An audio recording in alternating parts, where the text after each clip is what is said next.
Cordia, and I invite you just to pause for a moment, and I'll explain in a few minutes why. Gamara Shiacon ar fud na crinne. Gamara Shiacon in our Jaili agus in our Jirha. Ganairi Lin len ar Garamacha, Gaumij Buichas Jeev, Jeha Quivdacha, a spirit Quivdacha. May peace prevail on earth. May peace prevail in our homes and in our countries. May our missions be accomplished. We thank you, guardian spirits and guardian deities. Good evening to you, Eimear Burke here. Welcome to another Fireside Chat. This is Fireside Chat number 70, brought to you by the Order of Bards, Ovates and Druids. The reason I started off with that peace prayer is I received a text a few days ago asking that we stop at 8 p.m. my time for peace, for, I suppose, in Ukraine, but also generally in the world. There is a story, and I don't know how accurate it is, and I've heard it a few times, that during the Second World War, Britain's at 9 p.m. on the radio would sound Big Ben, the great clock in London, and they would pause for a minute's silence to pray for peace. And it is alleged that one of the German generals said that Britain had one weapon that the Germans didn't have, and that was Big Ben, people stopping and praying for peace for a minute. Even if this isn't true, I think it's something that we can do for peace in the world, is to stop. So 8 o'clock is my time. There are different times around the world, so that's why I wanted to do it today. So good evening to you all, and good morning and good afternoon wherever you are. So welcome. I see from North Cornwall, British Columbia, Murfield in West Yorkshire. Hi, Stephanie. I think you're New York. Tronona that's it's not an Irish name. I think it's Welsh, but anyway, I like the Irish. Hi, John and Lynn from Scotland. Ricky, lovely to see you from St. Lucia. That's far away. Hi, Harriet from France, and Paula from Australia. I'm impressed that you're getting up so early to watch this chat. So we've got somebody from Holland. Where else? Sunny London. It's not sunny here. And South Wales. Yes, thanks, Hannah. A lovely Gorseth in Wales, in Penmaen Mawr, which was just a beautiful place. Poland, lovely. And New York, Liverpool. Wonderful to see you all. And hi, Patrick. I've met you in New Orleans, but I know you're in a neighboring state. Anyway, very, very welcome to see you all. So let me introduce you to my guest this evening. We're going to the US, and I'd like you to welcome Billy Stewart, or he's known as Oak. Oak, you are so welcome to this Fireside Chat. Oh, I'm so excited. And very nice to meet you. So, hey, I was thinking when you were saying that prayer. So when I came into OBOD, I had come from the tradition reclaiming that the author Starhawk started, that wrote the Spiral Dance. And I put together a prayer that, or a directions that we do along with the prayer to the directions. And if you don't mind, I would like to say it. Please do. Please do. By the air which is her breath, may there be peace in the east. By the fires of her passion, may there be peace in the south. By the waters of her womb, may there be peace in the west. And by the earth, which is her body, may there be peace in the north. May there be peace above. May there be peace below. May we find it within, and may we spread it without. It's beautiful, beautiful. Yeah. And I will finish it with Gorau Auli, which is an Irish expression meaning it is so. Great. So tell us where you are in the US. I'm in Taos, New Mexico, and we're not a part of Mexico. We're actually the US. Some people get that confused. And I live at a little close to 7,000 feet. I live in high desert, but it's really very mountainous, all pine trees, juniper. We have a tree called pinon here. I live in a little valley that's actually farmland called Rancho de Taos. I live on the property of a church that was built in the 1700s. So, yeah, and they sold off some of the property at one point. It's very, very sacred land, and people think that the Pilgrims discovered America. And we know nobody discovered America, but that's a whole other conversation. But actually, the Spanish were here first, and this is one of the oldest areas in America. Okay. Spanish before the Indians, or was The this on- Indians were here. The Indians were here, and the Spanish came up here. And for a while, they got along okay. And then, all hell broke loose, so.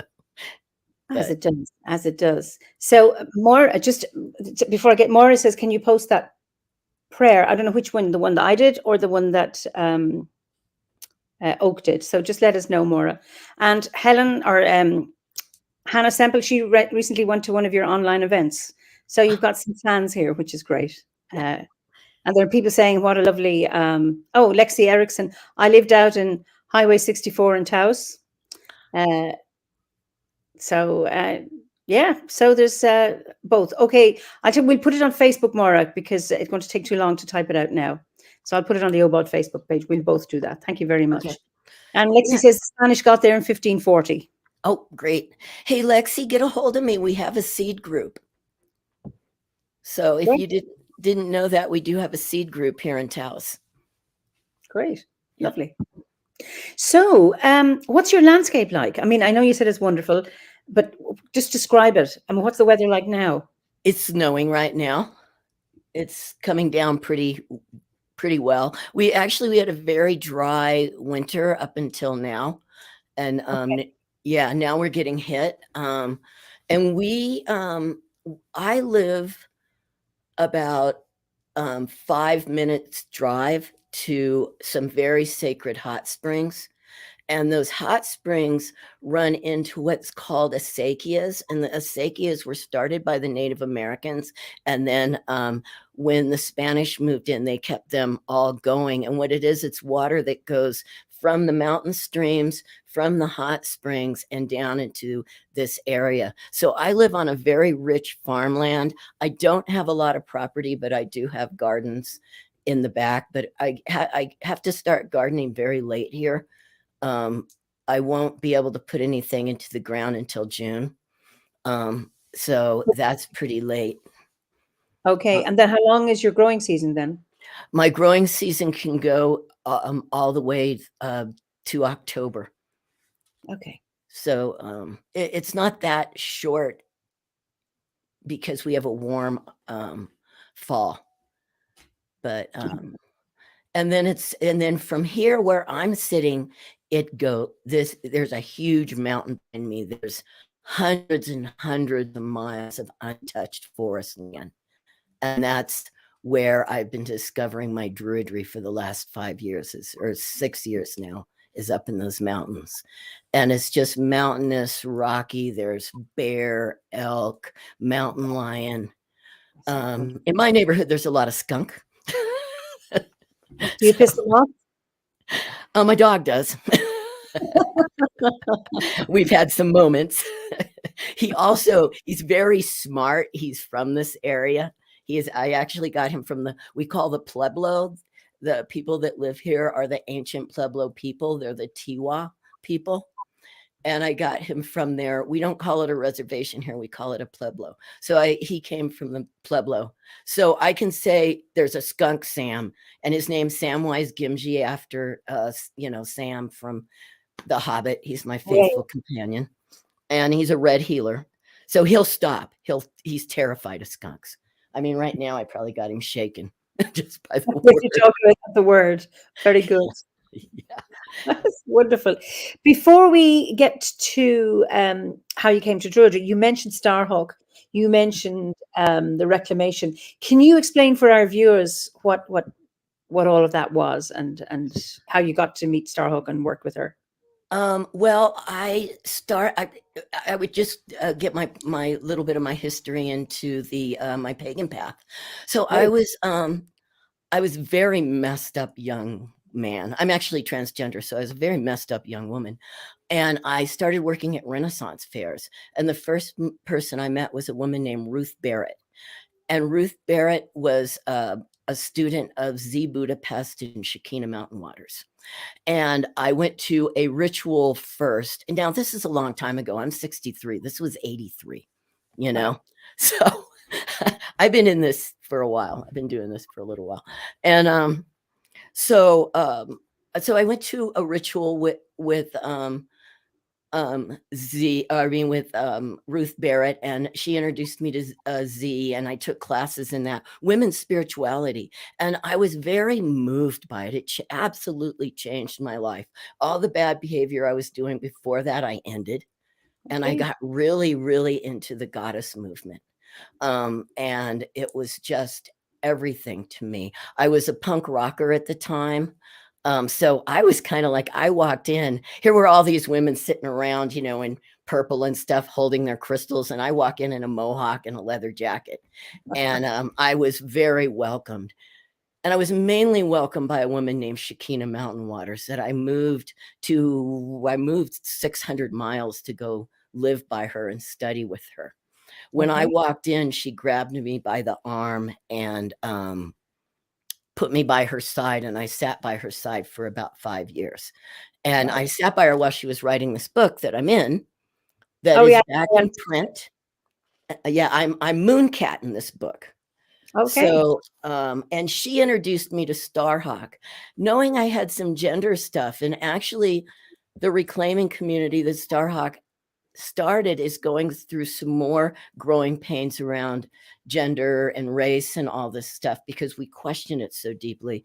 But she introduced me to the reclaiming tradition that Starhawk was a big part of. I was always shy of Starhawk. I was always shy of all of them, but Shekinah kind of kicked me in the butt to sit me next to him.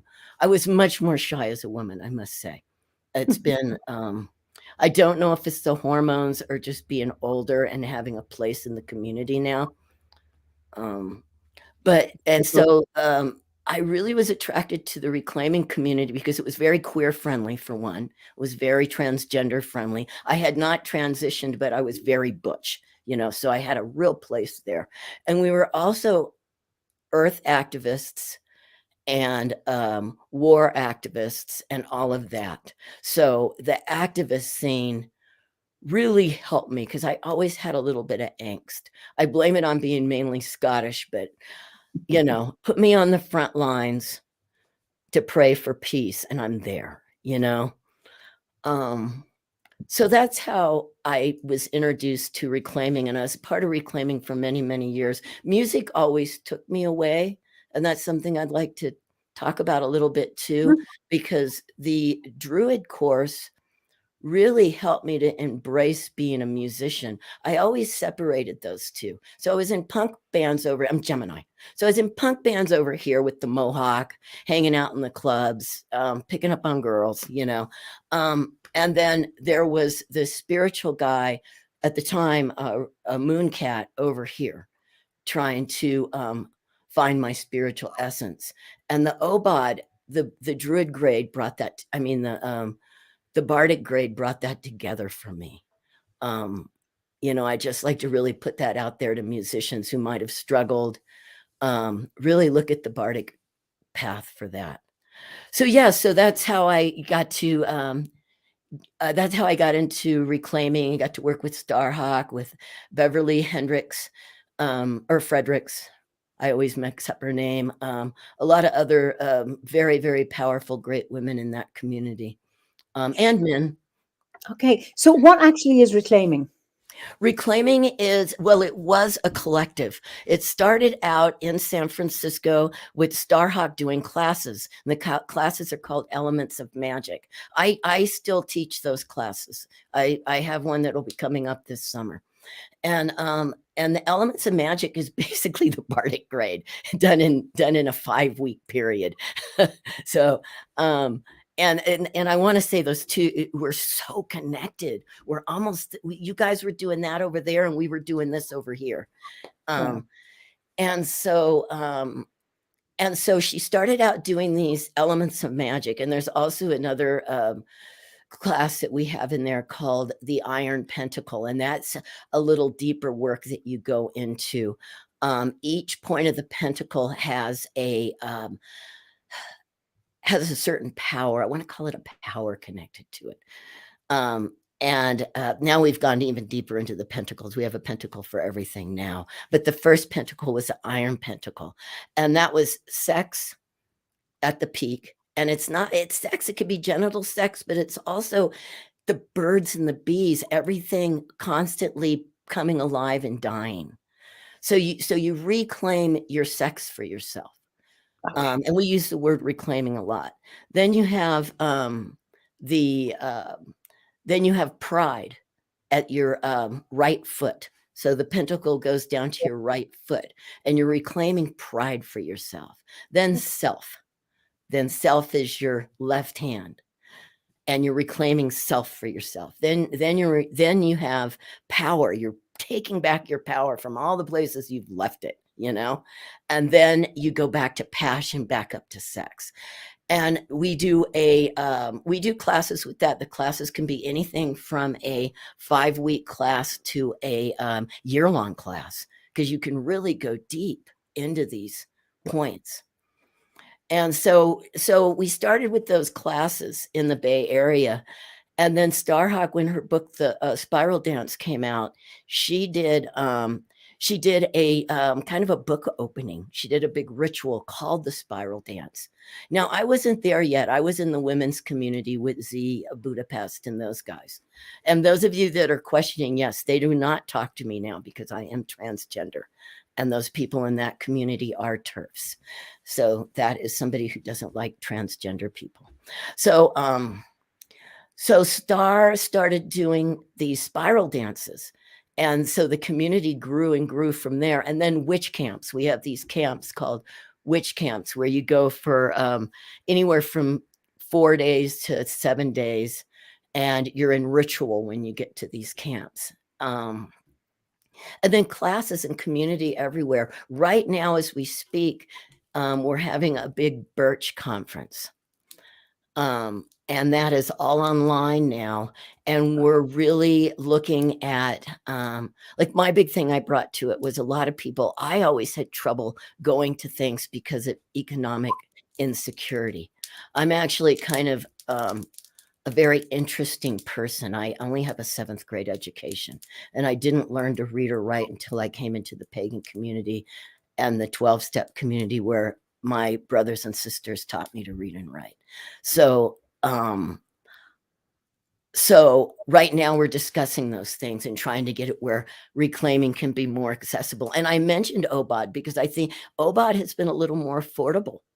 I'm only paying, I'm in the Druid grade now. I think it's $32 a month right now. And all that you get from that.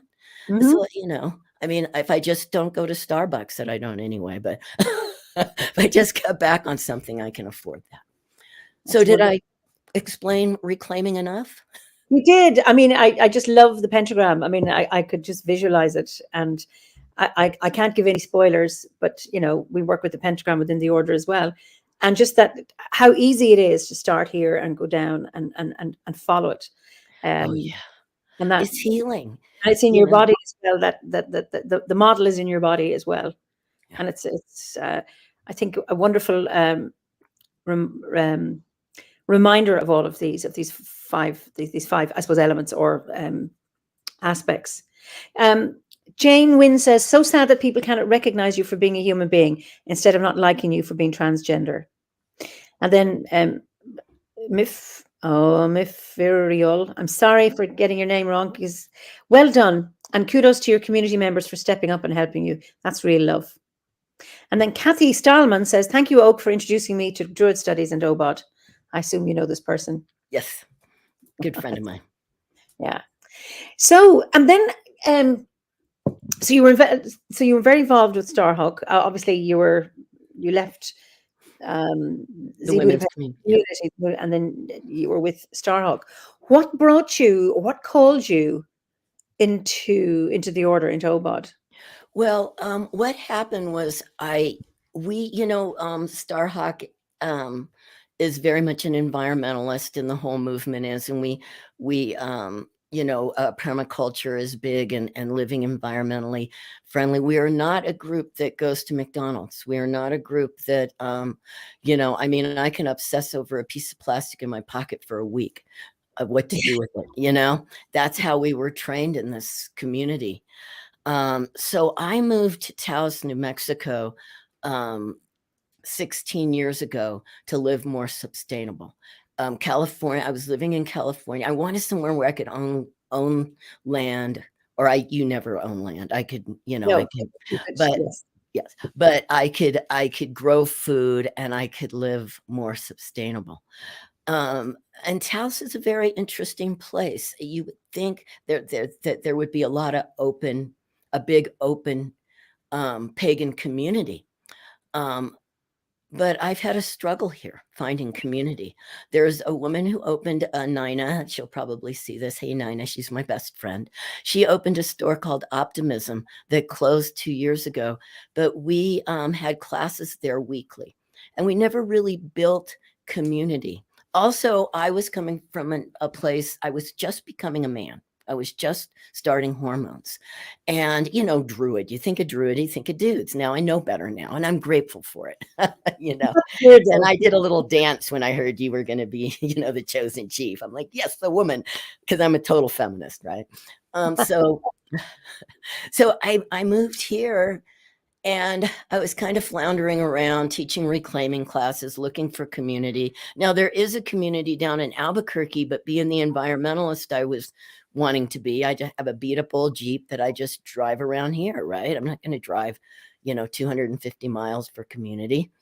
So I kept working on building community. We did have community come and go, but it was never that solid, never like California. And I just longed for that community. So I went looking for something online, and I discovered, I think I first did Druidcast, a Starhawk on Druidcast, Okay. and so I checked it out, and there it was. And, for me, it's been so good because I went out into the woods with it, you Yeah. know? I did this on my own. Up until now, I'm trying to, I run a Zoom interview and a talking circle, we call it, and things like that to build community, a couple of online pages, Facebook pages. And I've done all that to build community. But I spent a lot of time getting to know myself. I was always in community. I always had girlfriends. I was finally completely alone in the woods by myself with the Gorseys, you know? So that's how that happened. Oh, wonderful, wonderful. So, do you have do you have an online Grove or a seed group or a virtual one, should I We do say? have a seed group called the Red Willow Seed Group. It's in for all of New Mexico. Um, It's called red willow because the land we're on is just covered in red willow. It's the kind you make baskets with. Okay, lovely. Yeah, that smells just wonderfully. So also the people here are the people of the red willow, our indigenous people. Okay. And we wanted to honor them. And Okay. then the groups are, I have a Facebook page I started called OBODs and Friends USA. Okay. So, and that is where the talking circle came out of, because I'd hear people going back and forth talking to each other through Facebook. And I thought, well, what if I do a talking circle and see how many people I could get to come on? And then I realized I know people. I have the gift of gab to reach out. I reached out to you. I reach out. So, and I've met people like Christopher Hugh at conferences and stuff. So I started reaching out to grow this community, and also, I did this for me. I don't know how everybody feels in America, but there was a disconnect. You guys are all doing all this stuff, and there's growth on the East Coast, but that's good. I'm gonna have to get on a jet. That's gonna cost me. It's gonna cost me probably $1,000 for everything when it's all said and done to get to this thing and back. So I thought, I saw the things you're doing, what Philip was doing, just bringing community together online. So I thought, well, what if I do this? Then I thought, what if I bring people in, to tell Americans what is Druidry like? What do we need to know? How do we build this over here? And it's been quite successful. I'm also reaching out to other people. Dana O'Driscoll. Yep. Yeah, God, her book. Has she been on your program yet? Yes. Oh, how do I miss these things? Well, the 70 of them, so I don't expect you to. I just love her, and I do spend a lot of time with myself in the woods, so that's how I miss things.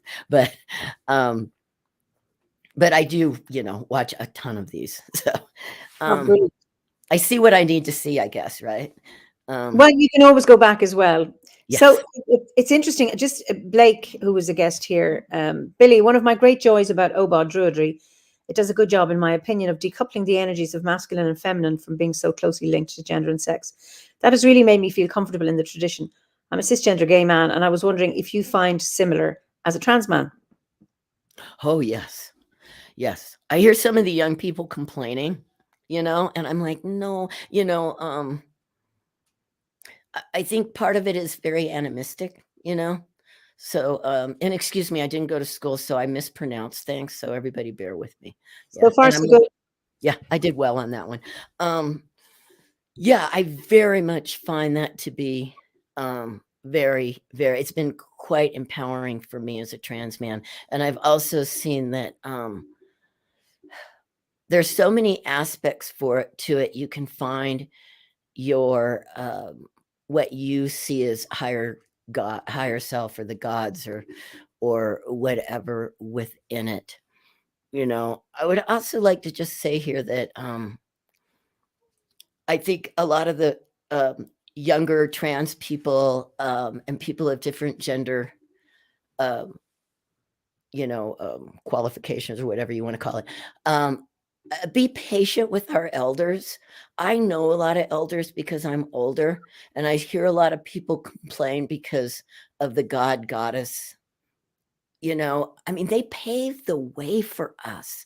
I'm probably alive today because of people, even Z Budapest, Shekinah Mountain Waters, Starhawk, Selena Fox, all these people who may have a binary, Starhawk doesn't, but a binary way of thinking of the gods.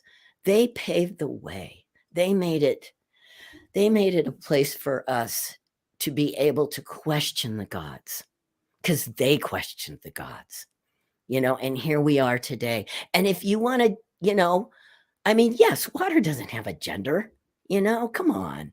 But if you want to gender it, fine. For me, because I'm 63 and I started out in the 80s, I do gender water. It is feminine to me. It just, not when a big wave knocks me over sometimes, but I've had a couple of women knock me over like that, though. It's an interesting one, because yes, I've heard the complaints, about that, and I was just interested, and I'm glad, Blake, that you asked the question, because I don't think there's any course or any spiritual path you'll follow, regardless of what it is, that you're going to be happy with everything, and that everything just speaks to your heart. What I found in my journey through the course, there were certain things that irritated me, that I didn't like, that gave me an edge. But what it did was, it got me thinking. I deconstructed it, and I reconstructed for myself and my own understanding of it. And what's wonderful about the teachings, there's no dogma in them. So here is something for you to reflect on, look at, get your teeth into. chew it up, spit it out, or digest it, or whatever you want to do, throw it on the compost heap. Yeah. And then you make of this what you will for you, because it's your own path. So whatever stuff that irritates you, work with it.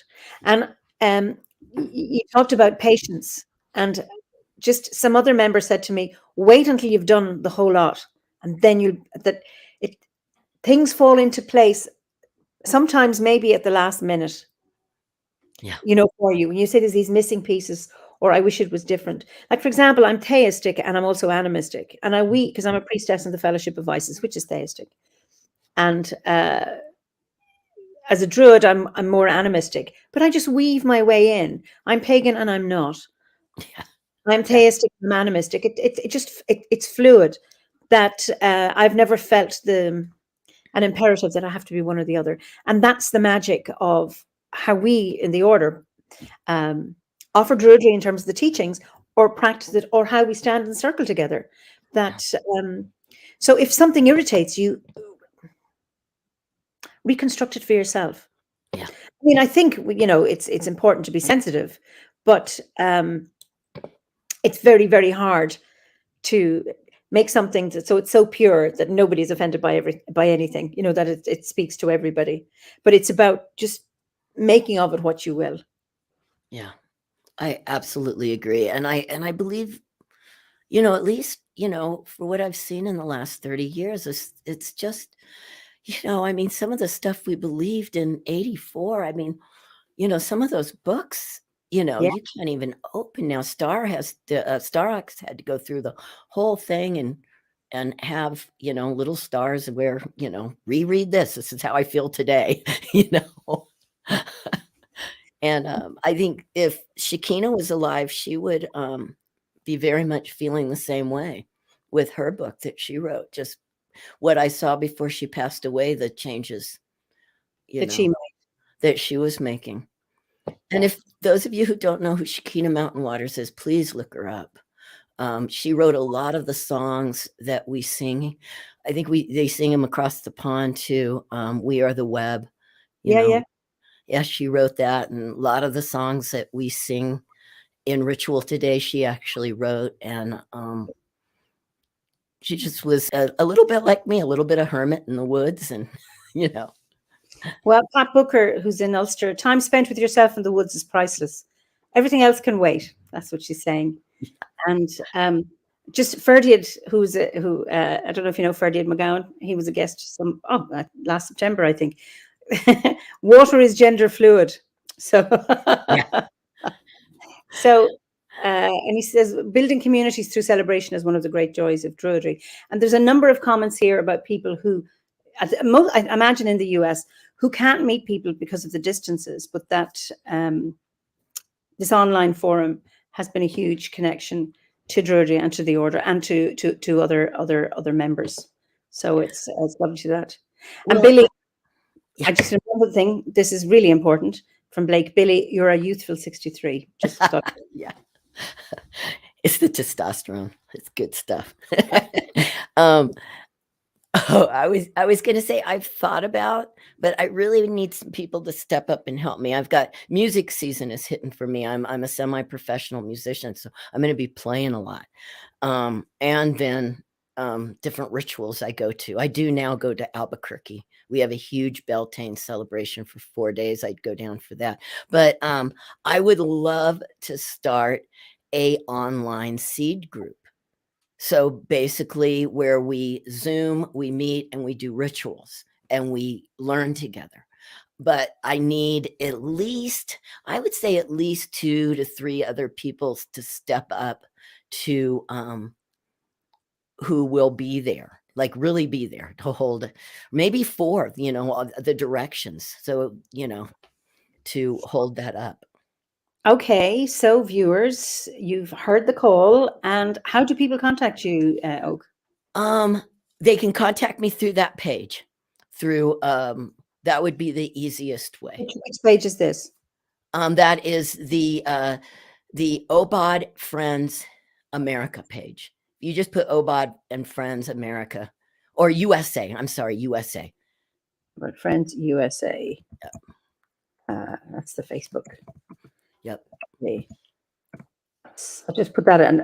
I've all put it in lowercase, but anyway, but people will know what to put in. Great. Also, they can, I mean, you could email me, but I'm afraid my emails will get bogged down. So I'd rather do Facebook Messenger, Right. something like that. Through the order, through the seed group is listed in the order. Okay. What's your seed group called?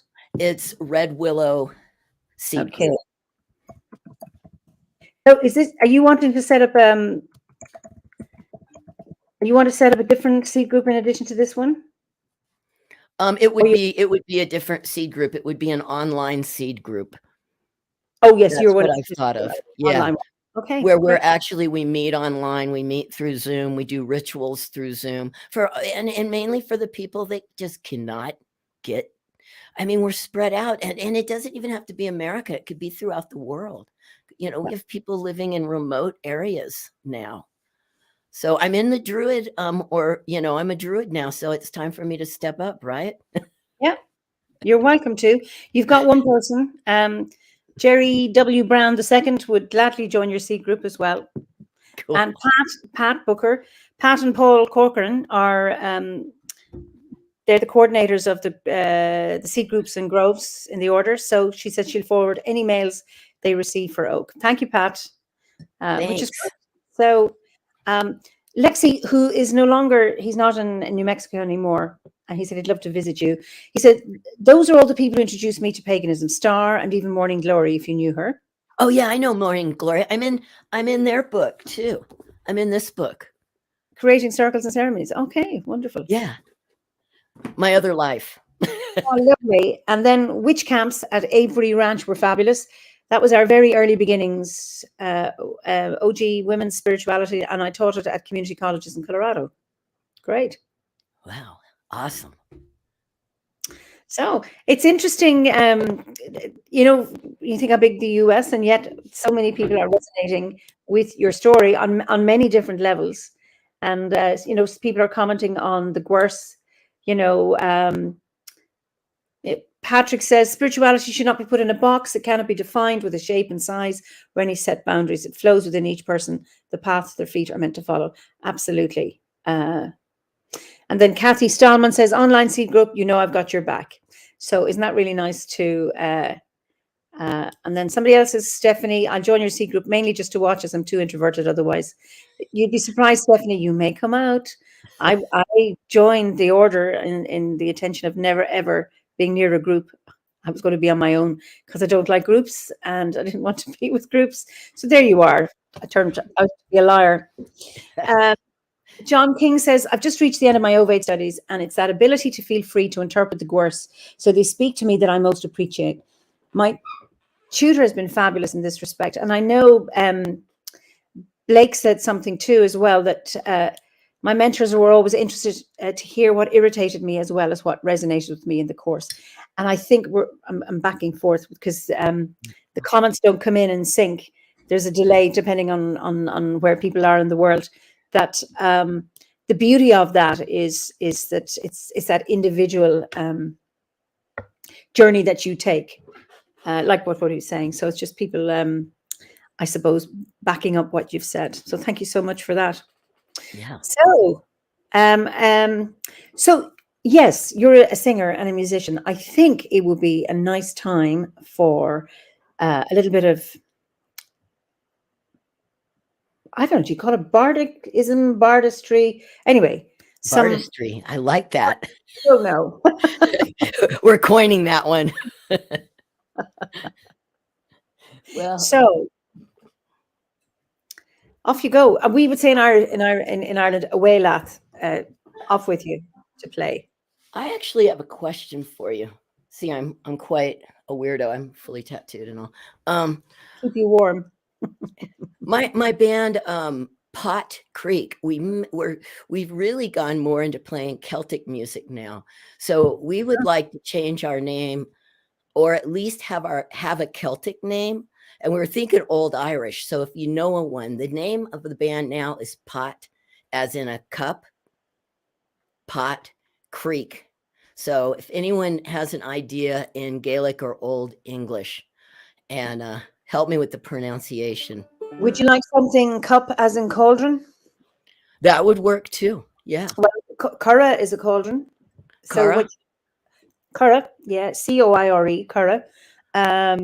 So what adjective would you like? What kind of a? Do you want a full cauldron? Do you want a magical cauldron? What Well, do you? it's pot. So a pot is a cauldron also. Yeah. So it's just pot because it's actually a place here right up about 20 minutes from me that's full of Native American shards and an old, very, very, very old land where people lived, a pueblo. So so it would just be singular, I would believe. Okay, curra. Okay, send it to me though. I won't remember. Then I have to figure out how to pronounce it. Email it to you. Yeah, great. Okay. And Blake says before you start, if you're a weirdo for being a tattoo druid, then we're members of the same clan. Yes. I was in punk bands. I was totally in a punk band that toured. So the song I'm going to do is called Moonshiner. This song supposedly came over from Ireland. I do all old traditional songs, Celtic and old. I don't do bluegrass. This is a open back banjo. It's pretty much a replica of what they would have played, 200 years ago. Why is it open back? What's the difference between it gives it more of a clunky sound? And I play with my hand, no pick. So the song came over from Ireland, but it sounds very American. And I have a very kind of a unique, I like to say a trans voice. I'm very proud of being trans. I'm not a man. I'm a transgender man. I'm something between genders and all genders, So here we go. And I'll, weird that I'm nervous. I've played in front of thousands of people. I was nervous then too. You're always nervous, right? Gives you the edge. Yeah.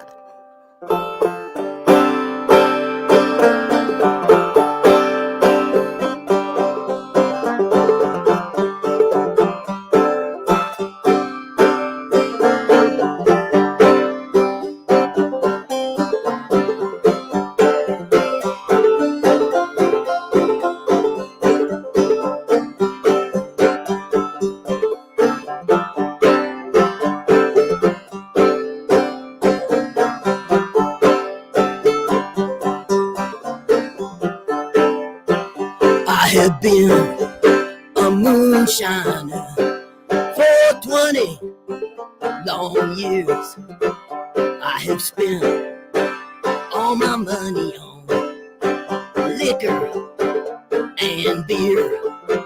I'll go to a holler and I'll set up my steel and I'll make you a gallon for a $2 bill.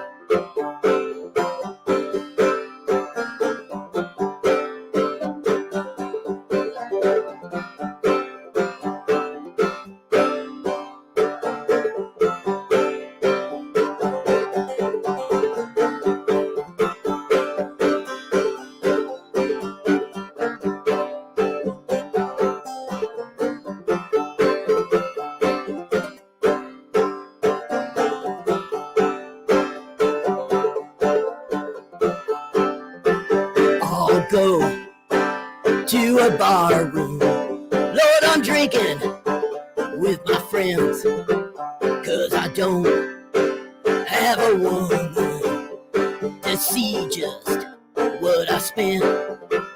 God bless those pretty women, Lord, I love them, one and all, 'cause their breath smells sweet just like good old alcohol.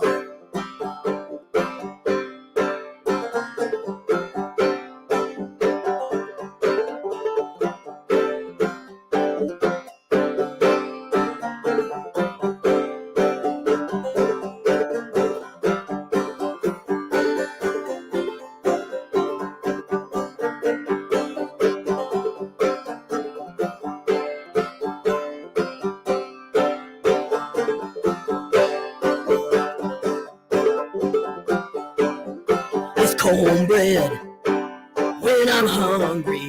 It's cold liquor when I'm dry. Pretty women when I'm lonely. Load a casket when I die. The whole world has been a bottle. My life been a dram. When that bottle is empty, Lord, it ain't worth a damn.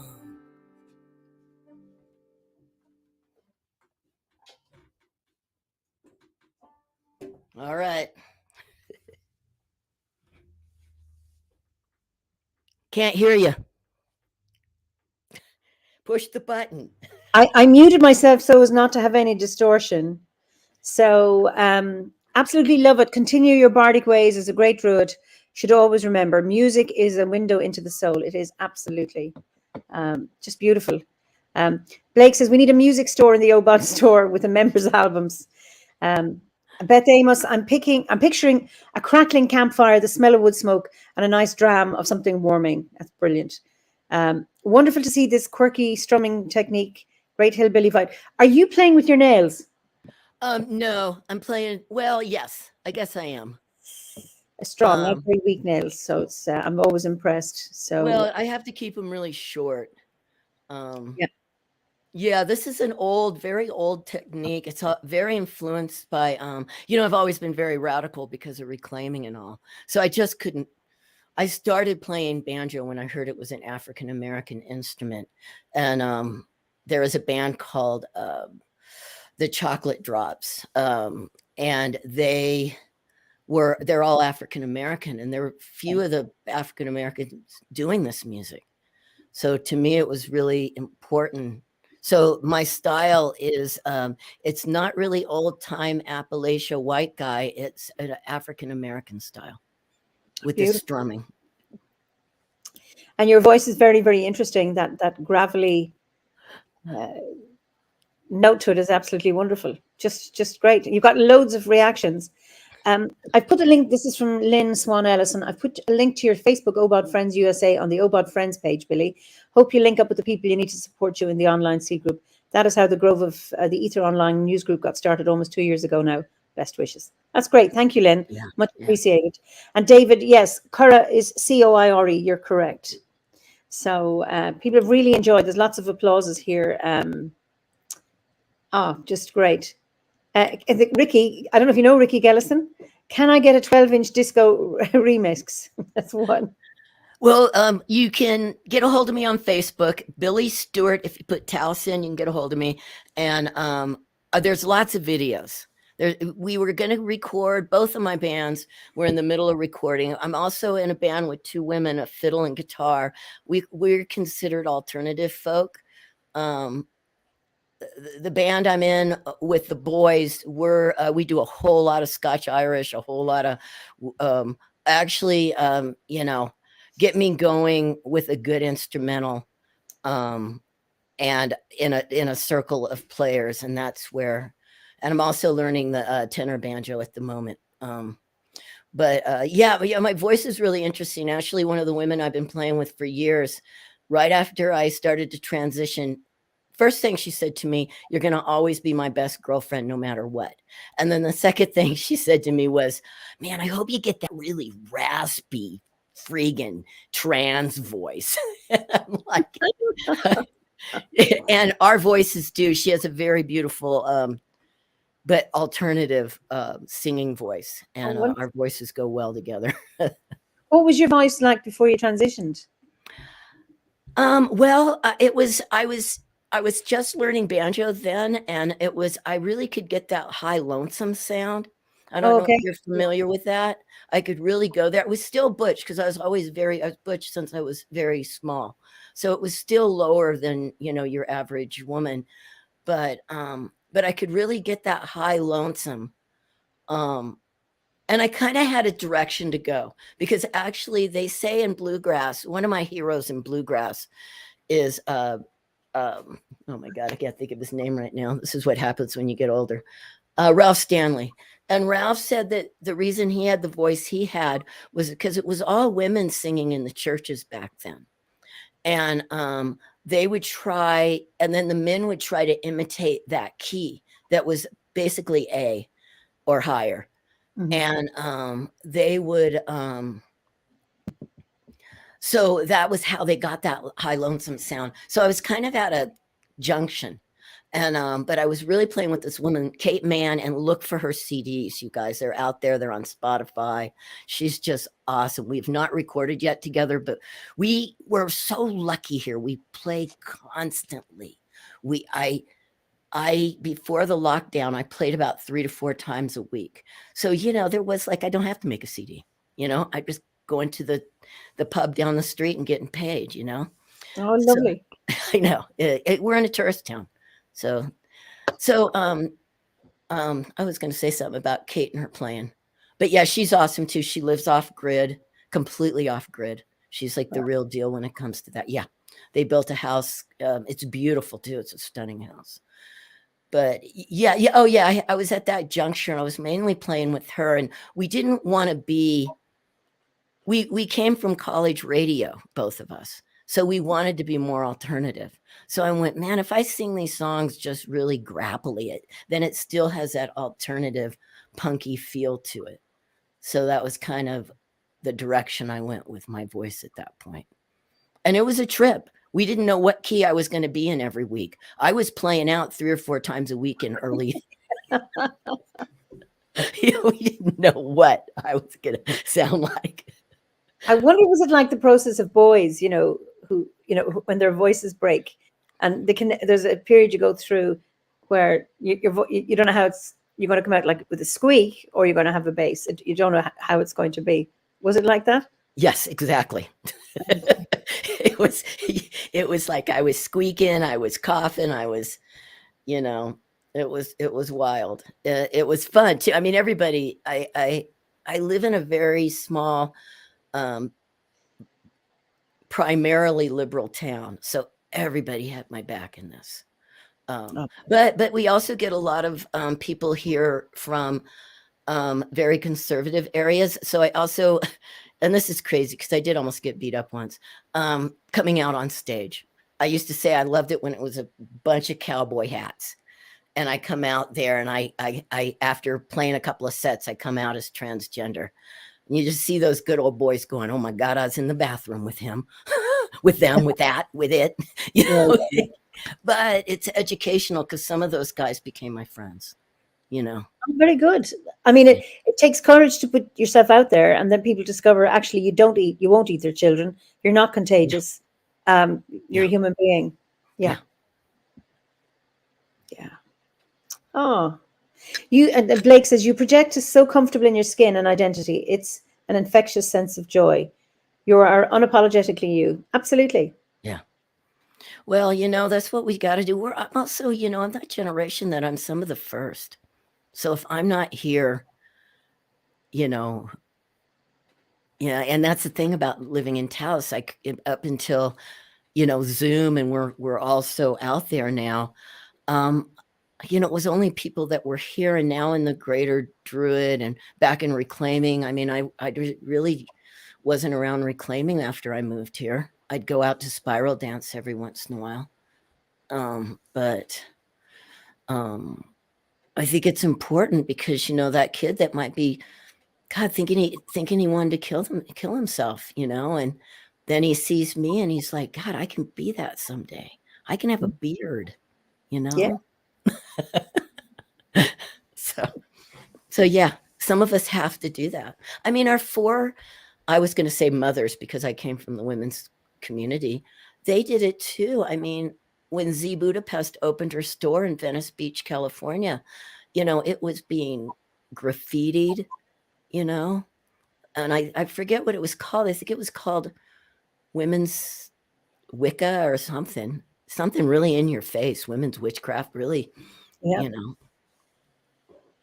So I'm the next wave. And like Shakina, one of the things Shakina said too, because people did question, some of the people that were sitting beside her for years questioned why suddenly I was her apprentice, and she's using me to write her book. And she said I was the next generation, because Shakina would be, close to 80 now. So, he's the next generation. There's a comment here from Elizabeth Moon. Billy has been such a hero to me and my son throughout the Oh years. my God. I love her son. Oh, lovely. Yeah, he's wonderful. I couldn't get to my wand, but he made me a wand. Oh, that's beautiful. Yeah. Lovely. Yeah. And Ricky, who's an elder as well, you get to be an intersectional elder in so many ways. Kudos to you. And then Blake, it's interesting about age. I'm in my late 30s. I'm starting to experience younger generations coming to me as an older queer, for an example. What they don't see me is looking to your generation. And I think that's lovely that, to be able to look up, and then when you get to the top, as in age, that, there's nobody older than you, that it cascades down. And I think that's lovely. The two directions, Blake, I think is a lovely place to be. I don't know if you guys had this experience where you're living, across the pond, I like to say, but we had a lot of elder bashing happening here. We actually had and I don't want to get deep into it because I just don't want people to start texting me. But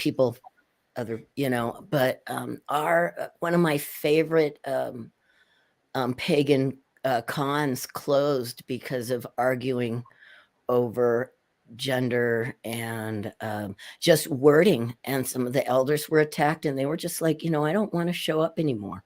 I did a lot of work, and some of them, I mean, it's like, some of them, yes, Z Budapest's wording was horrible, but just because somebody in their late 60s want to still honor the gods as God and Goddess. I mean, I grew up with that. I still like that binary, and I'm a trans non-binary person. I think we really need to, that's one thing I just want to put out there. We really need to make space, and we need to do what natives did and make an honor table for our elders. A lot of them we're going to lose in the next, there's some of them pushing 80 now, and they paved the way. And we have lost some of. My first book was Marion Weinstein's Positive Magic, and she's gone, and she was a big voice. So I think, there needs to be space for that notion of binary deity, also non-binary. It's about, I'm thinking of, we in the order don't dictate how people see deity. And I know there are members who are atheists. So all of that has to be held, and that there is a space for different worldviews. It's not about, so if I believe in a goddess and a god, I'm not excluding somebody who's trans. It's like, no, I'm talking about my space or my personal beliefs and my path. And you have yours. Yeah. And we have so many meeting points that to fight over, your notion of deity or mine, for example, assuming that they're different, and you've said they're not. Well, they're very fluid. That we meet on common grounds, and what value do we share, and then appreciate the differences. And I think we're getting that way. I think with some of the meltdowns we had right before the pandemic, because that's when Pantheacon closed, that was, and I'm so blessed I got to be there in the final circle and stuff. And, I think we are going to come back full circle and honor. And I have to say, and I explain this to people, and when I teach a reclaiming class, I like to put this out here because I like to make people think. Jesus Christ is in my pantheon. He was my mother's God. Mary, my mother's goddess, and they're a part of my pantheon. They always will be. I go over to this 200-year-old church over here and sit there and talk to my mother. You see, and that has to be honored, because not all our members here in the order, for example, are regard themselves as pagan. We've many Christians, we've Christian ministers, we've Buddhist monks, we have interfaith ministers. All are welcome. Yeah. And that needs to be not tolerance. Tolerance is just about tolerating, but actually accepting and holding multiple views. Honoring their views. Yeah, I mean, Blake says, I think we can hold multiple views of deity, but not give platform to events, to homophobia, transphobia, xenophobia. Well, absolutely. And I think if you were actually focusing on deity, then it goes beyond that. You know, that we think of what do we value is community and love for each other, then the other phobes get out of the way. Stephanie says Gen Z was a very passionate generation. It's admirable to watch them fight for everyone's rights. I agree that they do need to understand how each generation individual grows differently. Evolution requires patience and kindness towards what was. It took past generations to get us to where we are today. Absolutely. Oh, yeah. Yeah. Thank you for that. And then Michael says, I started as a born-again Christian, left having never felt connected to God or Christ. Now, as a polytheistic person, I can talk to Christ as a larger group when needed. Great. Yeah. That's what it is finding your own path. And Jennifer says, yes, it's about being exclusive, or not exclusive. Sorry, you didn't say that. Inclusive and affirming. Yeah, it's yeah. And Hazel says, Hazelnut, what would happen if we all honored each other's individuality and embraced our differences and our own unique ways of divinity and beliefs as a joyful and colorful and unique? We tend to do that in the order. Yeah. That's when we meet. I mean, these are the values we hold. I never thought twice mentioning gender. It never even occurred to me that as soon as I read the literature, I knew. As soon as I got my first packet, I knew I was welcome. I could tell in the wording, and well, it's so much like reclaiming. I keep going, reclaiming, you need to do this. But, somebody's got to write this stuff, right? Yeah.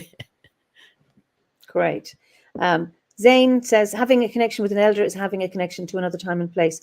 Thank you for talking about this today. Absolutely, Zane.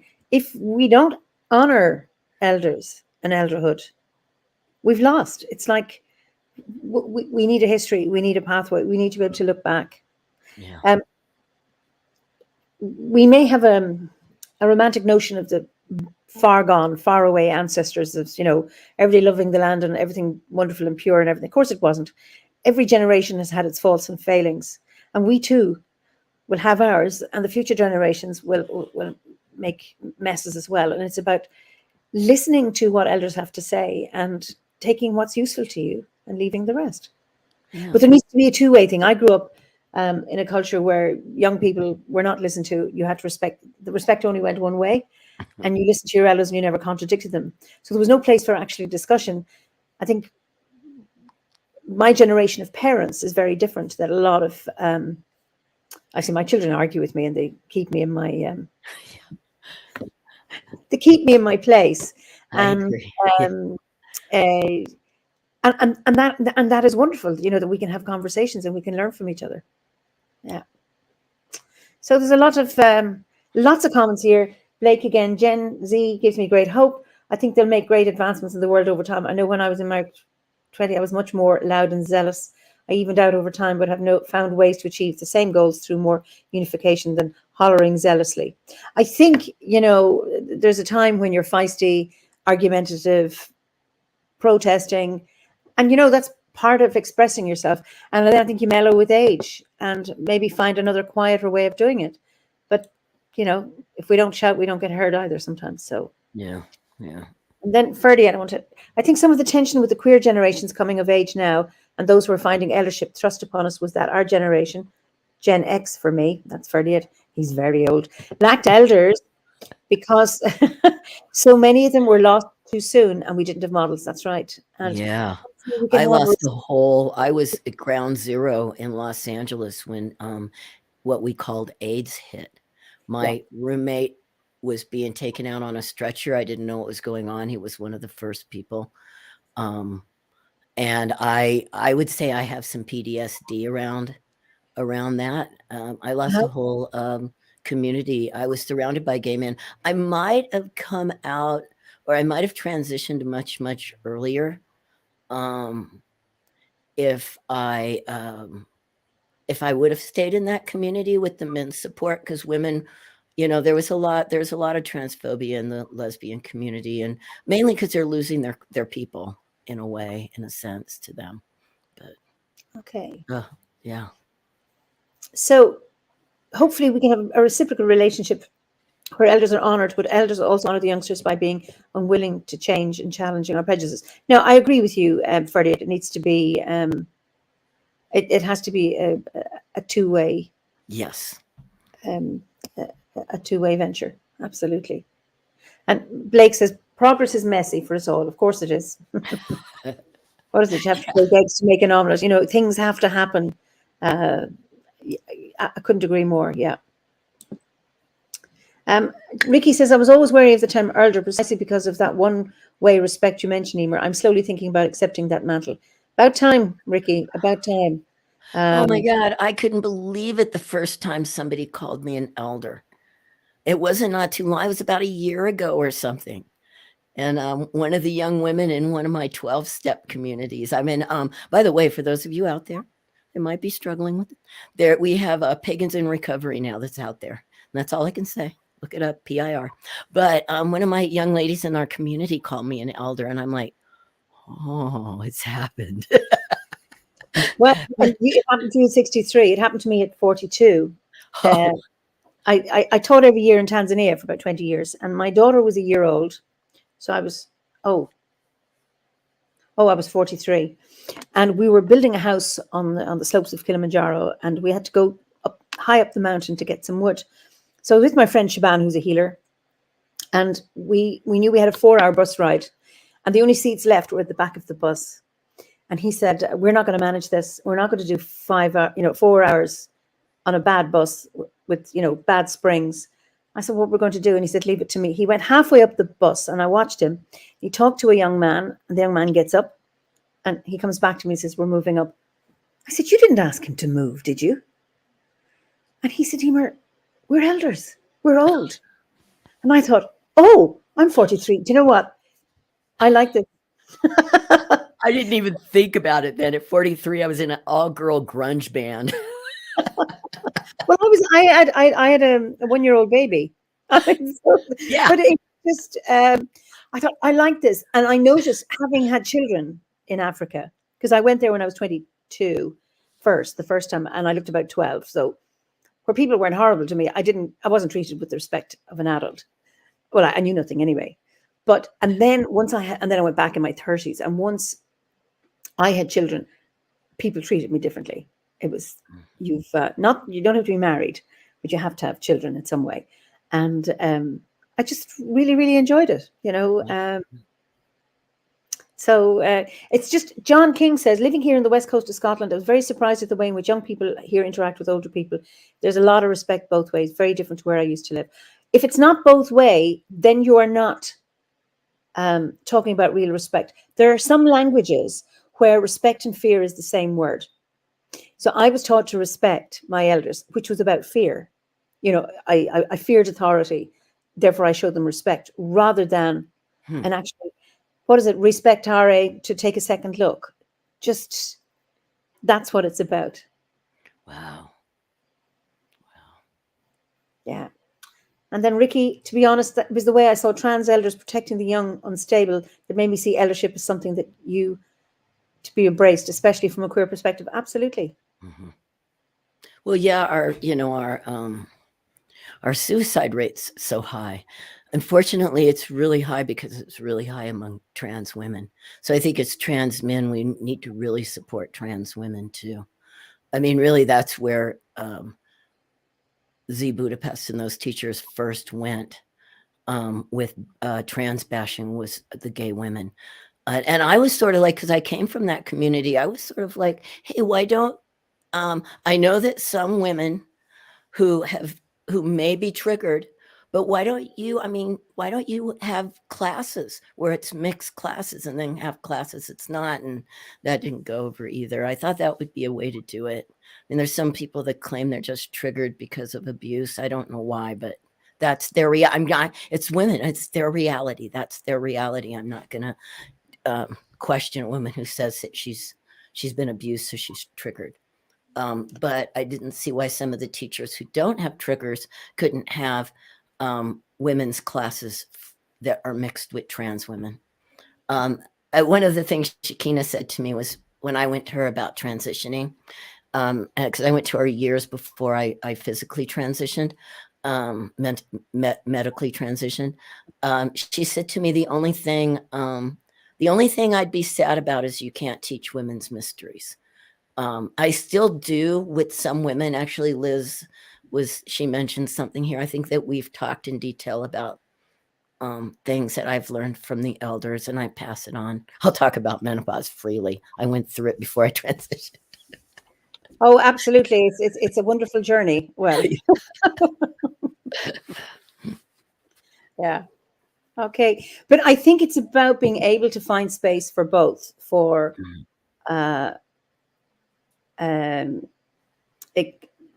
you know, I like some women only groups. I enjoy them. I don't have my ceremonies, even when we had moon ceremonies. Howard and I, well, he passed nearly 7 years ago. We always had mixed.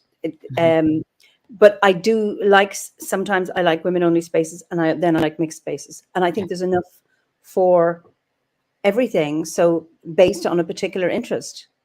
Yeah. And there needs to be that you may say, okay, have the men with beards group, or somebody banjo, a banjo without a backless banjo, and you say, well, mine doesn't have a backless banjo, and you say, well, we want this particular sound.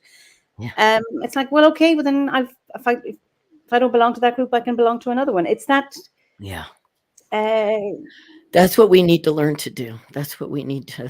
And we are. There's just been a huge growth, and as God has blessed all the people who passed away, but COVID did a lot.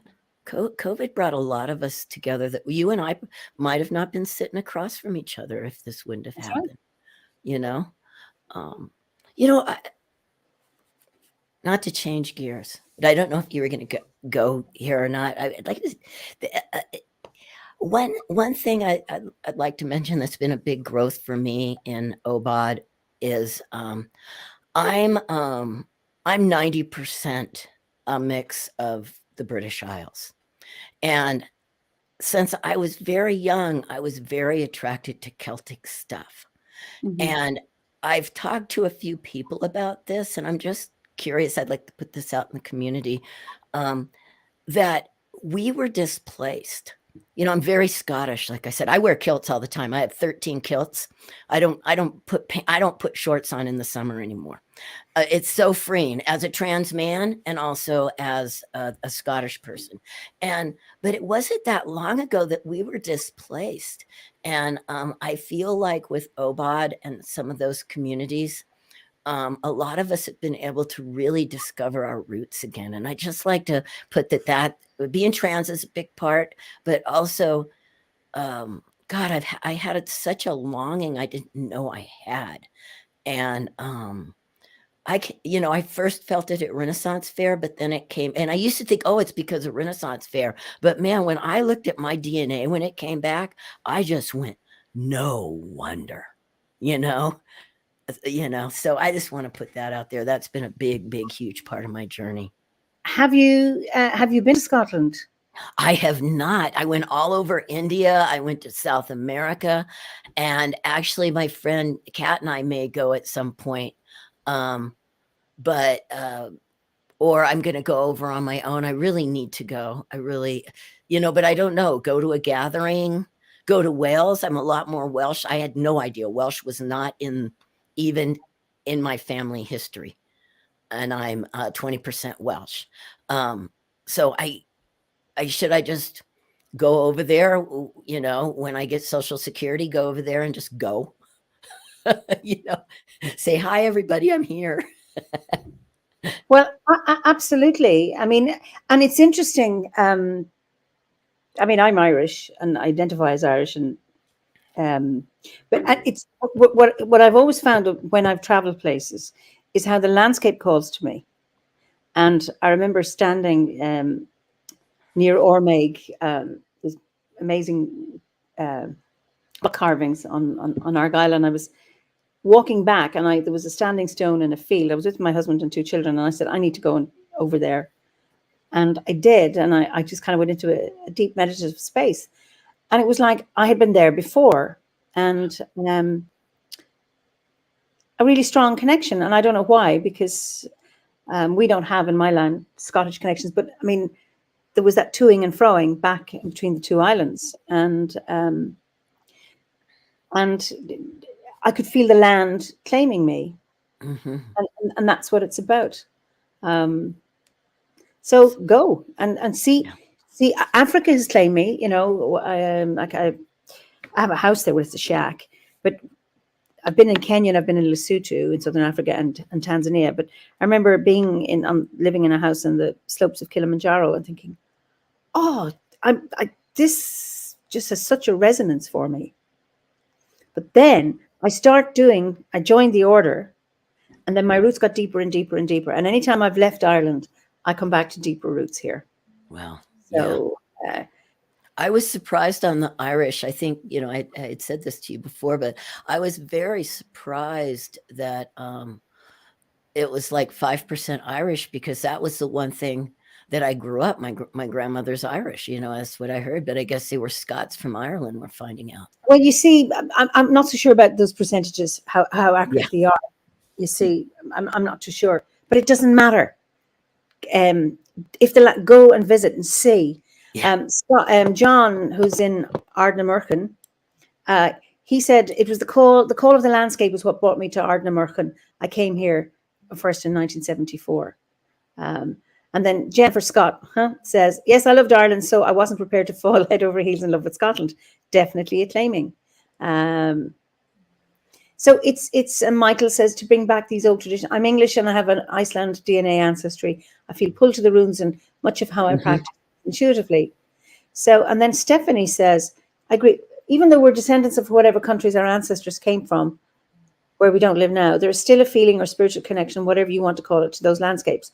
Yeah, and you can test it out and you can go and stand on the land. I mean, I've had people from Brazil come to my grove here and start crying and say, I've come home. I had a guest a few weeks ago, Aman Quatra, who's Indian, who now lives in Ireland, and he belongs here. Why? I don't know. Yeah. But it's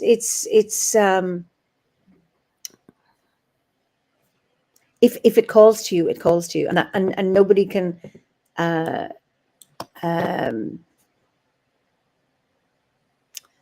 nobody can take it from you. You know, you either have a resonance with the landscape or a resonance with the culture, or you don't.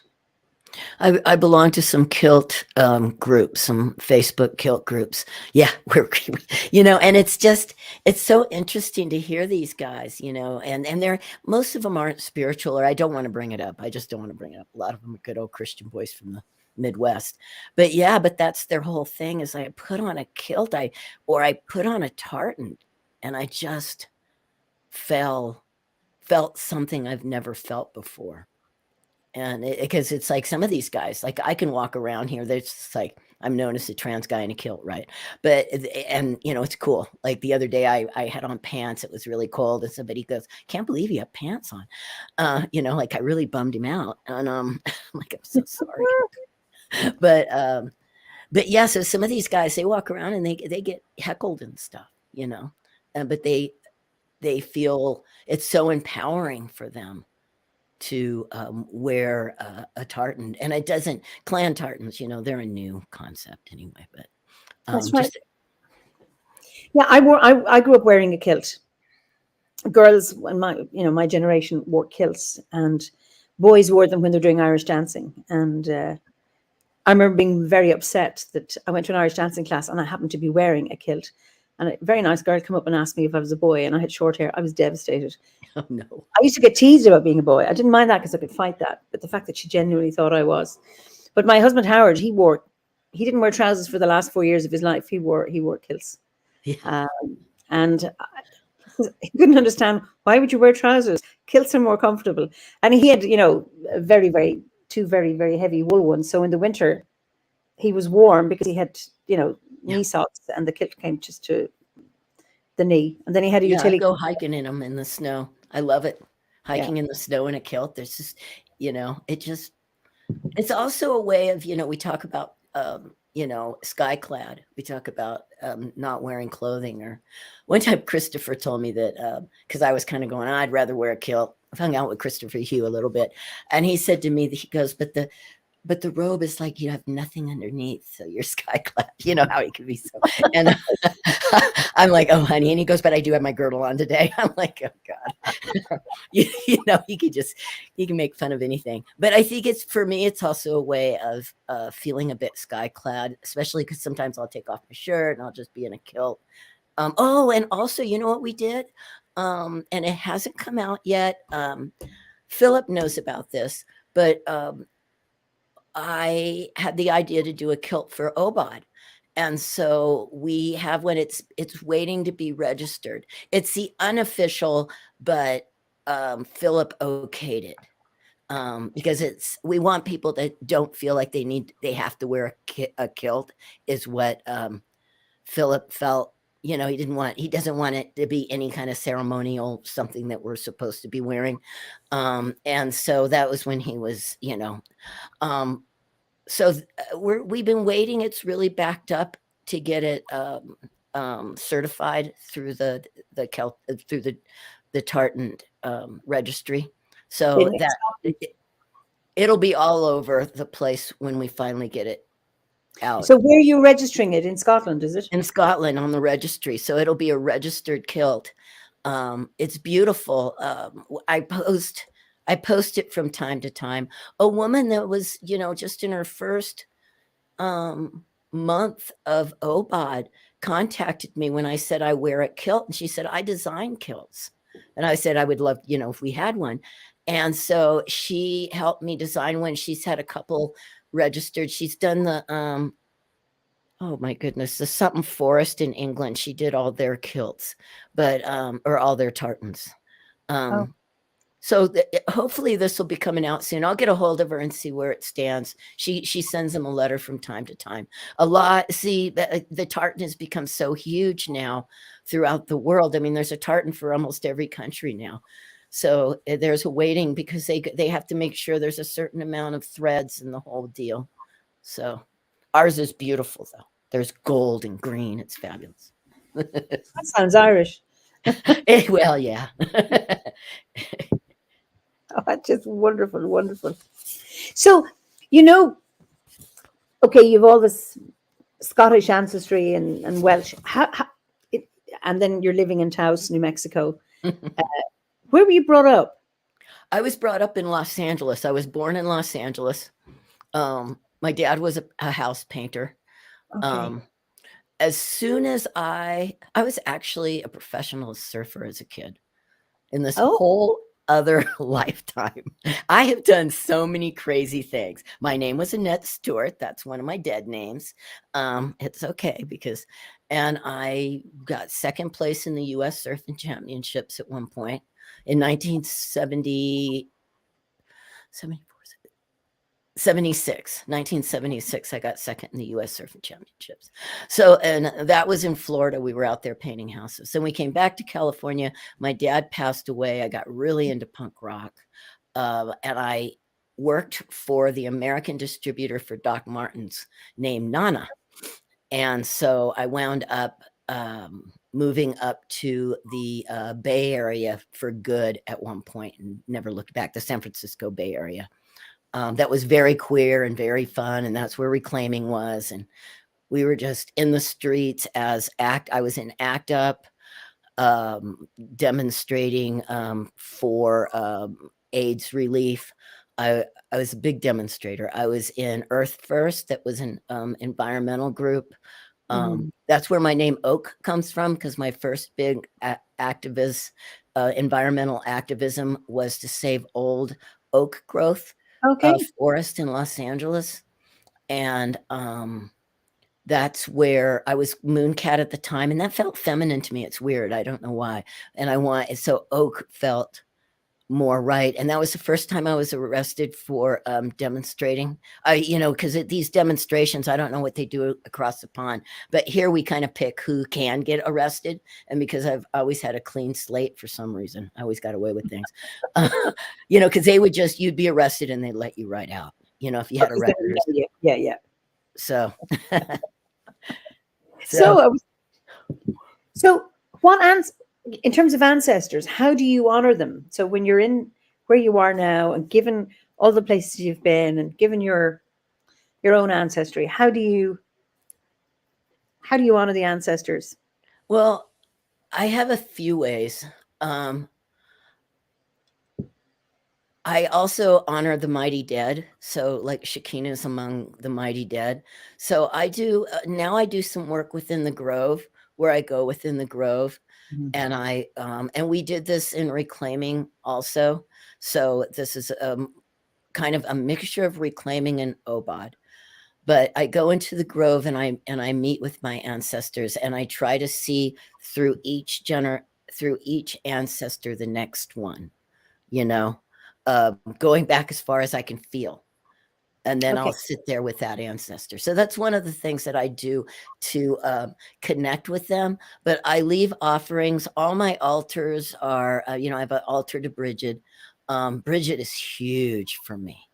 One of my first reclaiming rituals that I was asked to really be a part of was a Bridget. They call in bulk Bridget in reclaiming also. So that's a big way. I'm not big on leaving offerings that can't be recycled. I'm too much of an environmentalist. Yeah. So I do acts. What I'm doing today with you is for my ancestors. Okay. Picking up trash is for the ancestors of the land I live on. I'll start to leave little offerings. I will on Samhain, I'll do a plate, but unless my cats can eat it, or I'll eat it later. I know some people, but I could compost it, of course, but I try not to do that as much as just do some sort of acts, But my ancestors are always with me, and I'm always doing shamanic work with them. So that's been also, there's a bridge, there's a part of reclaiming that I haven't talked about at all, and that's called Anderson Ferry. Starhawk studied with a man named Victor Anderson and his wife Cora Anderson, and that's where the pentacle came from, and a lot of the stuff we do came from there. Alignment of the souls that I mix in with my OBOD study, and that's 3 aspects of the souls. That mixes in perfectly, and I'm not going to get into it, but it mixes perfectly with a lot of Celtic beliefs. And there's a lot of, I studied with a woman named T. Thorne Coyle, and she has stepped down from teaching at the moment. She wrote some great books on the fairy tradition, and she really helped me. I took online courses with her. I know her personally from California. We were in reclaiming together. But I did some online with her where we really went deep into connecting with the ancestors and feeling them. And coming out of that is where my pantheon really moved to more of a Celtic pantheon. And we don't even know what that is, right? The Celts, we have no idea. Really, there's some names left over, but it's a river, it's a tree, it's a stone. I don't know. It's the bones of our ancestors, right? Yeah. So. Oh, it's beautiful.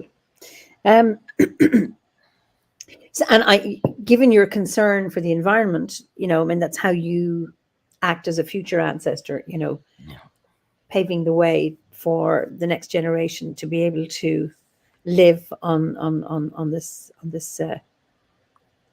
land, which is wonderful. Yeah. What would you say your greatest achievement has been? I've thought about that a couple of times. I've been asked that a couple of times, and I think for me, it's just survival. I grew up really poor. Yep. I didn't go to school. I've been all over the world. No, I've not been to Scotland, but I've been all over the world. And I think that, and I'll say it. I'm not in the closet about this at all, but I was a heroin addict at 21, And I had a spiritual awakening in the redwoods and never went back. Yeah, I just, I wanted paganism and sparkly dancing around bonfires and not that icky drug thing. That and transitioning, transitioning was a big deal, but if I wouldn't have done any of those other things, if I wouldn't have survived, if I wouldn't have gave into I'm very learned. I read all the time. I taught myself to read. They told my parents at school I'd never learn to read. They couldn't figure it out. They couldn't figure out my dyslexia. And I think those are my biggest achievements, because I wouldn't be sitting here with you if I wouldn't have done that. If I wouldn't have, and I didn't have other people. I was terrified.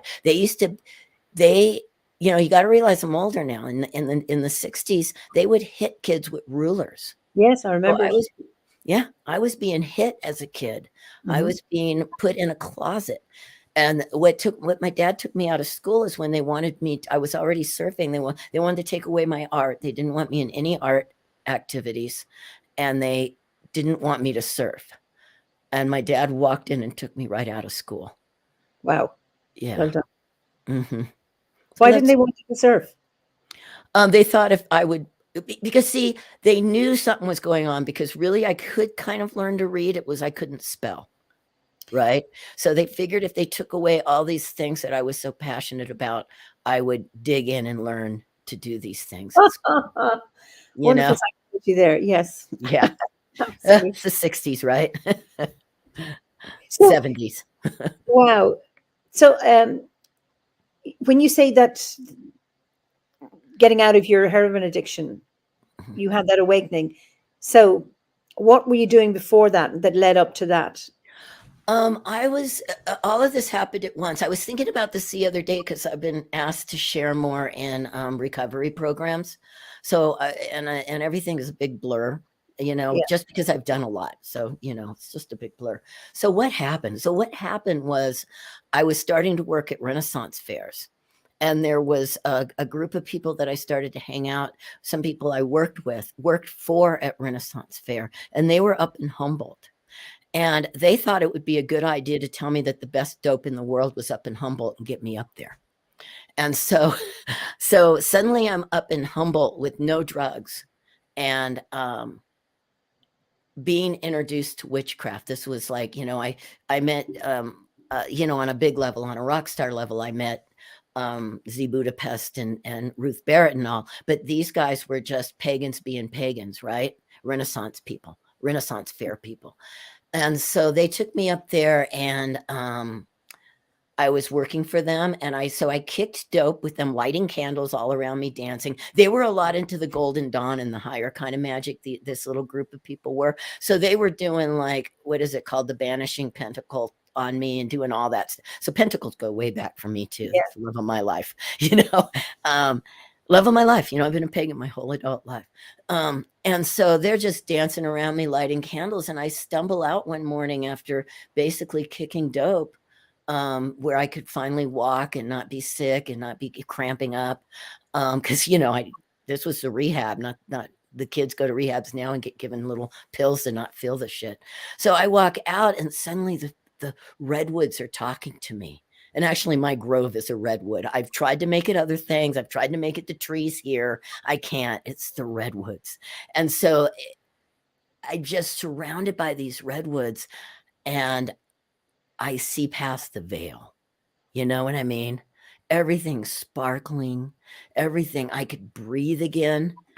And I didn't want to be that. Mm-hmm. Like I said, I still had a mohawk, and I still wore a leather jacket by the time I met Shakina a couple of years later. But I also was I had a pocket full of crystals. I was eating. Eating is a big thing for me too. And some of the people in my PIR and the Pagans in Recovery group roll their eyes, because a lot of people talk about eating disorders. And I'm like, eat whole foods, grow your own, that's how I connect with. Starhawk had said recently that she used to pray to the gods. Now she prays to compost. So, no shit. Yeah, right. I know. I want to name my compost. I don't know what Shakina used to always say, just put like, guitar arena or something at the end and it's a goddess. So compost arena, I don't know. But yeah, so that's, and I struggled. I drank a few years back after moving to Taos. I never drank before, never had a margarita. I went from hard drugs to complete sobriety for many, many years. Little psychedelics here and there. I did some teepee. It's called a teepee ceremony. It's a peyote ceremony with Native Americans. I'd done a couple of things like that through the years, but primarily, absolutely, sober. And then, it didn't work for me. It just didn't work for me. I like sobriety. I didn't fall into a terrible alcoholic spin out, but it wasn't comfortable for me. Okay. Because I obsess over it. Once you get a head full of AA program, no matter what, you can't go back. You can't have just a cocktail in the evening and your brain's going, you suck. So. But it's so important to be able to listen to your body and know what suits you and what doesn't, and to recognize it in time and go, okay, alcohol doesn't for me, and then not do it. Yeah. Coffee. I love coffee. You like coffee? Okay. Yeah. I can have an occasional coffee. I couldn't have it every day. It would kill me. But, so have you any regrets? Oh yeah, that I haven't gone over to Scotland and stuff yet. I also, and a big reason why I haven't done a lot of those things is girlfriends, getting involved in a relationship and putting all my money into that and not traveling. Now I don't regret having girlfriends, but I just, there's a lot of things that I just didn't do because I planted myself down. And that was a little bit later in my life. Like I said, I have been all over the world, but in the last few years, that's one of the things I regret. And this is a weird thing to regret because my musician friends would just be like, you're crazy. You can play music, man. And then people that really want to play like me, like some of the people around town will be like, how do I get gigs like you get? But I feel like my music had gotten away of my spiritual practice and diving deeper. And right now I'm learning the tenor banjo, and I've decided to take a few weeks because I'll have it. My band wants to go more that direction. And that's all I listen to. That's the music I listen to. So I don't listen to old time Appalachian music. I listen to Celtic music. So, but I spent a lot of time playing music and putting that first. I've been invited to things through the years and I had a gig or I didn't do it, pagan events that I wish I got more involved in. It's weird because some people maybe that would be really into paganism would go, God, I wish I would have got to be in a rock band that toured the world, and I did that. And, When you look at, there's so many bards within the order who are musicians, who are professional musicians. And my heroes. You've got Dave, you've got ZZ Birmingham. There's so many who are musicians and also spiritual beings. It's both and rather than either or. I'm going to do both. I mean, they're teaching me. They're my teachers. I don't know them very personally. I know Carrie Lee, but I don't, because she was on my little talk Zoom. But yeah, they've been my heroes. And also the Gorsie really taught me to, because I was in punk and grunge bands, and it's a whole persona. You sell your music. But now I play Celtic music. I love it. I also play the ballroom. I play with a harp player, by the way. Do you? Yes, I play the percussions with her. I love it. Brilliant. We don't get a lot of gigs, but I love it. Well, Zane said we should try forming an online OBOD musicians group. Okay. How about a Facebook page? Let's do it. Okay, over to you. Brilliant. And then someone suggests, Stephanie, I keep saying all of us in OBOD should do a global house sharing program so we can travel the world. So yeah. And Pat, I knew as soon as I named two members of the order that I leave out others. Simon Emerson with Afro Celt Youth. Oh yeah, I love that band. There's Poplar Jake. There's so many. And I'm sorry for anyone I haven't mentioned just off the top of my head. So yeah, I mean it's the so Lynn Swan Ellison always has a spare room. That's very generous of you, Lynn. I hope it's not reckless. So what are you grateful for? Oh boy. The thing I'm the most grateful for is the land I live on. I grew up poor. I want to say I grew up in the back of a paint truck, right? Okay. Lived in apartments. So my aunt died, left a little retirement home, or moved my grandmother in to this little retirement home with her. Left that to my mother. I left that to my grandmother, who left it to my mother. When my mother died, my sister and I fixed it up. We sold it for not enough to really buy a house here, but a friend of mine who showed me this house I live on, who passed away, the septic was illegal and the property was too small to have a septic on anymore. The bank owned it and it was dirt cheap, but you had to pay cash for it. It's a 4-bedroom house in Taos, New Mexico. It's worth hundreds of thousands more than I paid for it. And I own this land. I only pay taxes. That's what I'm the most grateful for, because it gives me it'll give me the freedom to go over and visit all you OBODs over there across the pond, you know? So you share the house with your sister now? I share the house with my sister and her grown children. But I have the whole back of the house. I have a front door and a back door. So I call this Elm Cottage because it's surrounded by elm. Beautiful. And so, yeah, I'm grateful. I don't know where I'd be today without this. I don't, I have I've worked retail all my life. The shoe world, I worked in the shoe business, starting out with Doc Martin, but I've just never, I didn't have retirement.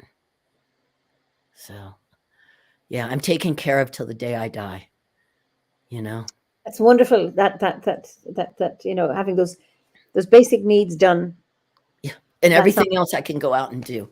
I've thought about even opening my backup for community gardens, but I have to wait until I have my own gardens, but when COVID subsides, getting some people over here for community gardening, I can do this thing. Brilliant. Yeah. Wonderful. Yeah. So, we've done a lot of talking. What concerns do you have for the modern world, or about the modern world? Oh man. Remember, I like to say I'm a druid. I'm a reclaiming druid. So okay, it's going to get political. Go on. I think we're in a mess. The environment's collapsing on us. If people don't, and they're not doing it, they're trashing the planet. I'm sorry. Everybody says they're, some people think they're helping, but they're really not. You got to get it down to zero waste. We don't have recycling here in Taos. I have to drive to Santa Fe. That's an hour away. So, and that's welcome to the big cities. Yes. But what are they doing with that plastic? So yeah, I'm very, very, very concerned about the environment. I think that people need to think about less children. Sorry for those of you, I know it's the hippie dream to have a bunch of kids, but right now we got to think about how we can survive as a human race, and having 5 children isn't going to do it. Because I've seen all my hippie friends have a bunch of kids and they didn't all grow up to be environmentalists. A lot of them are the opposite. So I hate to say it. The other thing is, this war is terrifying. I can't believe. I'm praying, I'm lighting candles, I'm dancing in my kilt, I'm praying to everything I can pray to, but they're bombing the hell out of those people over there right now. What can we do? Unfortunately, I think there's a lot more going on than they're saying. I think they have a gun pointed at our heads, so we're not able to do anything. I am not a warrior. I'm a peace activist, but there's more there's more people dying right now than we've ever seen in this kind of attack.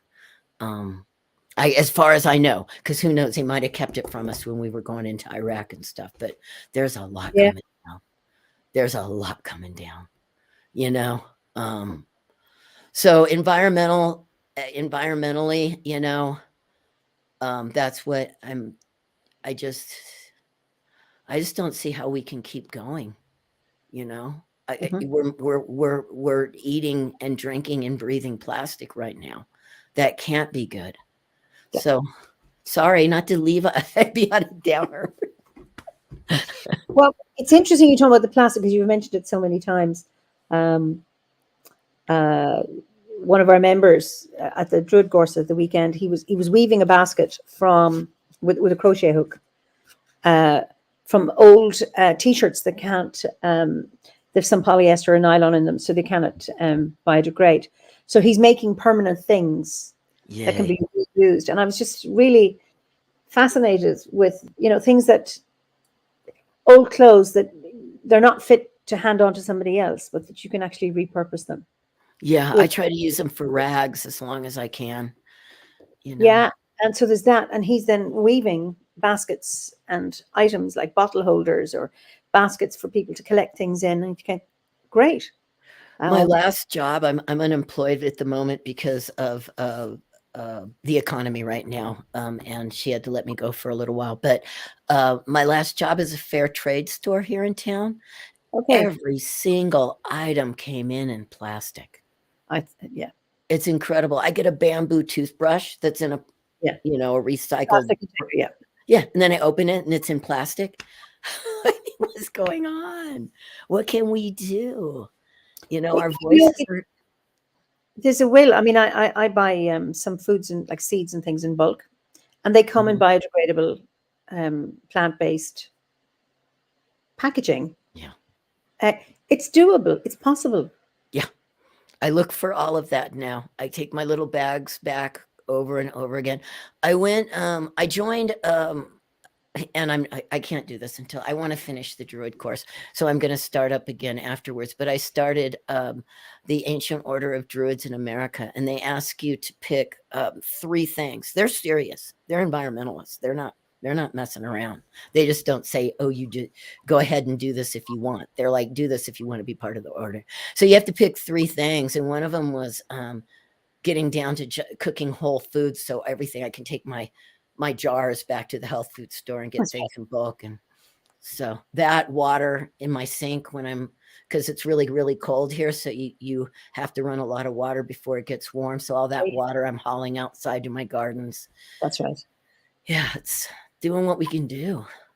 Yeah. Absolutely. And I mean, and you're very motivated for that. And I know you express the fear, but there's,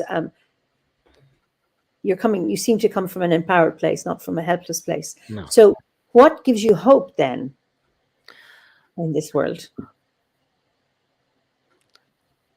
Mama Earth. I think she's going to survive. We're going to go back to whatever we go back to. I think it's a great mystery. I'm like you. I don't know. I'm all these things, but am I? I believe in the gods. I believe in the spirits, but I believe in the ancestors. But what gives me hope is that this earth is very, very old, and I believe it's a deity. I believe we're all part of that deity. That's the one thing that I'm pretty darn certain of, because I feel it. I feel it when I meditate. I have a daily practice. I don't mess around. I have a daily, sometimes an evening practice, but right now music's my evening practice. But I have a daily practice, and so I have a daily. I wake up and I do. How I open today with the directions. I do a prayer to the directions like that, and then I sink into the grove for a meditation.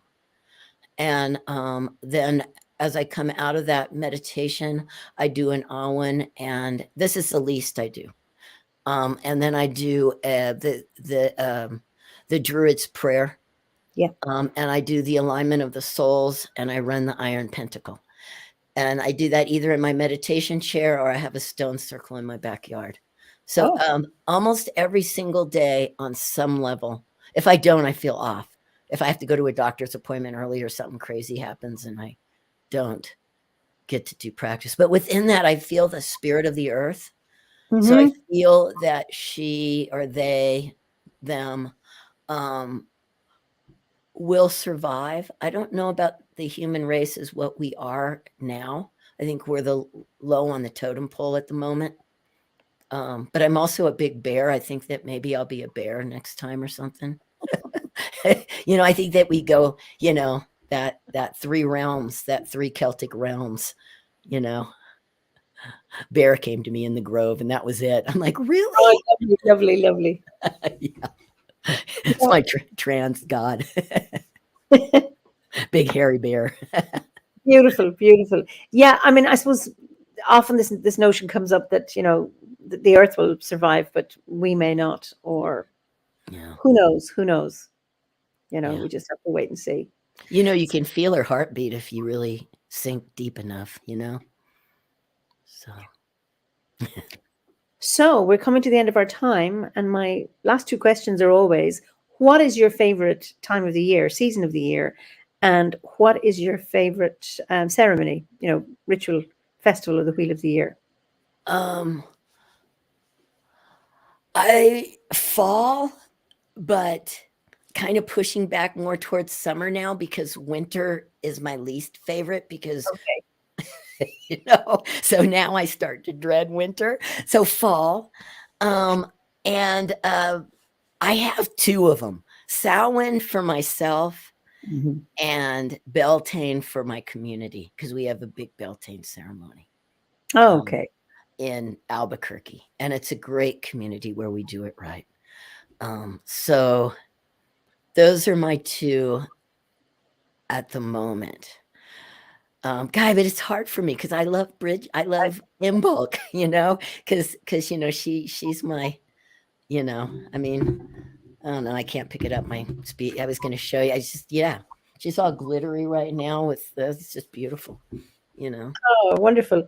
So what would you call the season you're in right now? Oh my God. Well, the thing is about New Mexico, spring is not happy spring. Spring, we get nailed. So we're getting nailed with snow right now, but then we get the winds.